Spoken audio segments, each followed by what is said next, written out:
Ladies and gentlemen, please welcome the Governor of the Commonwealth, Deval Patrick. Thank you. Thank you very much. Thank you. Thank you, everybody.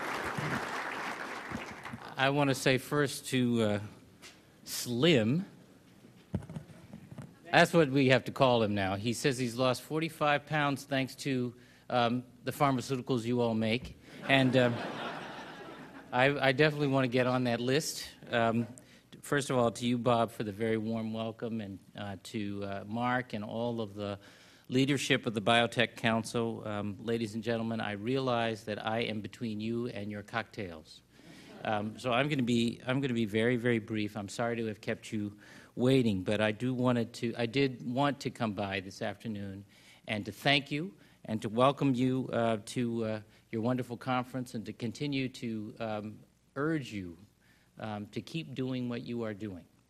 We are, as you know, in the midst of a global economic crisis. Every single individual, family, not-for-profit, every business in the Commonwealth is facing challenges and uncertainty, the likes of which many have never seen.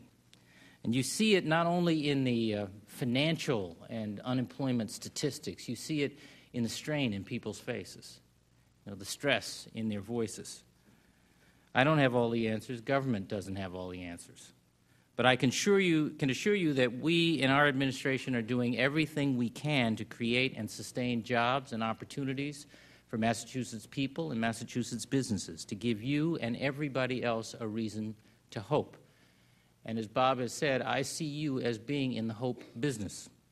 The work you do provides hope to individuals and families, not just in the Commonwealth, but all over the world.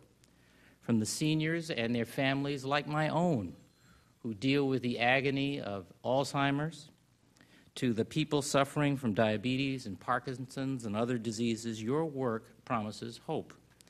If you succeed with even a small percentage of the potential therapies and cures you've identified, we will revolutionize human health and the economics of healthcare.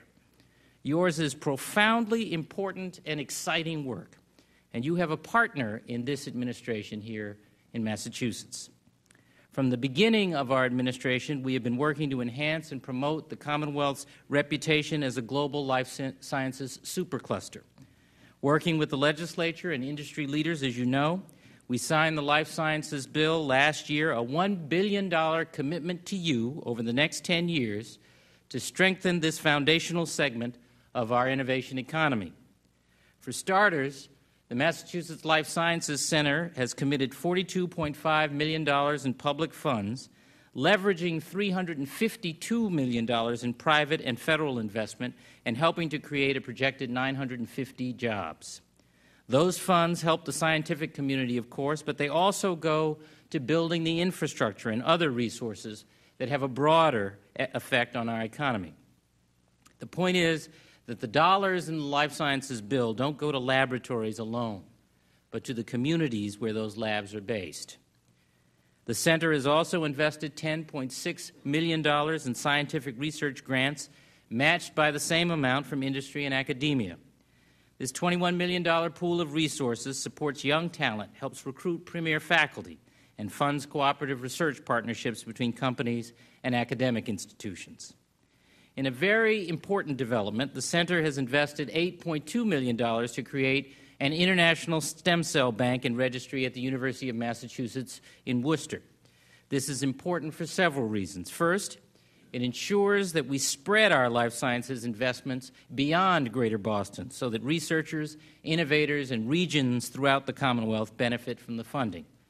Second, by providing stem cell lines to researchers around the country, the new bank positions the Commonwealth well to take advantage of new rules out of the Obama administration and to compete for the $8.2 billion in additional NIH funding, the very funding that leads first to therapies and cures and then to company expansions right here in the Bay State. Now, one of my primary jobs is to be chief salesman for Massachusetts. And whether it's using the $25 million tax incentive program or the accelerator program the center is early-stage capital program for companies with promising science and a promising business plan, or just calling around to companies to offer a word of encouragement, as I do, we devote a good deal of time and a lot of effort to helping life sciences companies grow. All of this is about securing the Commonwealth's economic future, building on our tradition of innovation. Another vital part of that strategy is cultivating the talent pool that you need to succeed. We continue to invest significantly in public education, pre-K through college, and in workforce training with the vital recent help of the federal recovery funds. We've raised the cap on charter schools to engage their help in closing the achievement gap. These and other strategies are getting results. Massachusetts students scored first in the nation on the national report card and in the top 5 in the world among math and science performers. And for that, I'm happy to say we had to declare ourselves a nation. In February, we are a very ambitious administration. In February, the Center launched the Life Sciences Internship Challenge, a program that will fund up to 200 summer internships for students in your companies. Future innovators in the world of life sciences innovation will be exposed to each other through this program. The response has been overwhelming already. If you need more information about it, please talk to us afterwards. Now, taken together, I hope it's clear that we remain committed to biotech in Massachusetts and that we are doing all we can to further your scientific and business success. As long as I am in office, that will not change. Now I need something from you. Outside this chamber, earlier today and through much of the day, were good, capable, and experienced members of the building trades unions. Unemployment in the construction industry is uniquely high. 1 out of every 5 of those claiming unemployment benefits are people who lost a construction job. And these folks and their families are anxious. They see public dollars and public effort going into growing your industry. And they don't feel they get a fair shot at the construction work that you do. That has to change. I can't tell you who to hire for which building project, but I can vouch for the quality of the work and the depth of experience of union workers. And I ask you as a partner, a friend, and your governor to give union workers a fair chance to compete. Frank Callahan is right over here, I think. Where are you, Frank? Right there.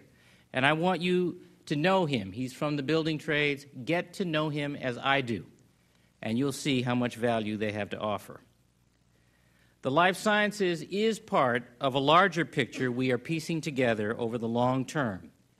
It's about meeting the challenge, even in tough times like these, of making Massachusetts competitive for the 21st century economy. It's about better tomorrows. And innovation is our edge. Strong schools, healthy people, and a skilled workforce prepare us to capitalize not only in biotech, but also in clean tech, in healthcare, in high tech, and in smart manufacturing. This will be our path out of this recession into a strong and secure economic future. Work with me and with each other to exploit every strategy, follow every lead, and chase every opportunity to make sure Massachusetts is ready to make the most of our better tomorrows when they come. I wish you every good thing. Thank you for having me today.